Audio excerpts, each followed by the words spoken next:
মিয়ানমারের অভ্যন্তরে আরাকান রাজ্যের অস্থিতিশীলতাকে কেন্দ্র করে উপকূলের নিরাপত্তায় কঠোর অবস্থানে রয়েছে বাংলাদেশ কোস্টগার্ড। এছাড়া নাফ নদী এবং সাগর দিয়ে অবৈধ চোরাচালান ও অনুপ্রবেশ ঠেকাতে সতর্ক অবস্থানে রয়েছে উপকূল রক্ষার কাণ্ডারীরা।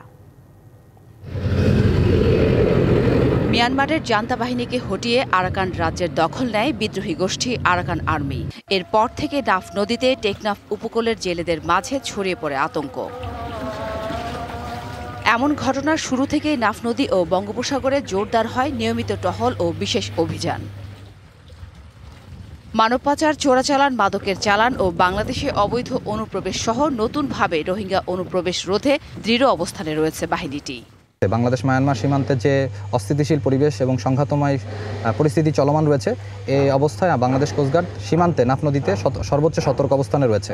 আমরা আমাদের টহল কার্যক্রম নিয়মিত টহলের পাশাপাশি আমাদের বিশেষ টহল অভিযান পরিচালনা করছি, যার ফলে সীমান্তে জিরো লাইনে কোনো ধরনের ন্যাচারাল ব্যাকটেরিয়ালাইসিসের সুরক্ষায় ফ্রেশ ও অ্যাক্টিভ সব সময়। এখন ধুলাবালি জীবাণু ঘাম ক্লিন বোল্ড রিমার্ক অবৈধ অনুপ্রবেশ না হয়, অবৈধ কার্যকলাপ না হয়, তার জন্য সম্পূর্ণরূপে আমরা সচেষ্ট রয়েছি। মিয়ানমারের সঙ্গে বাংলাদেশের জলসীমানায়ও কড়া নজরদারি বাড়িয়েছে কোস্টগার্ড।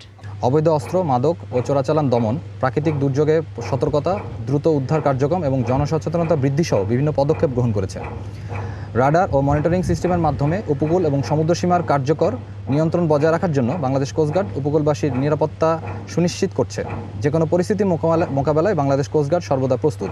বাংলাদেশ উপকূল থেকে আরাকান আর্মির জন্য পাঠানো খাদ্য সামগ্রী ও বিভিন্ন সময় অবৈধভাবে পাঠানো পণ্য আটকের পাশাপাশি মিয়ানমার থেকে আসা ভারী আগ্নেয়াস্ত্র সহ বেশ কিছু অস্ত্র উদ্ধার করেছে কোস্টগার্ড।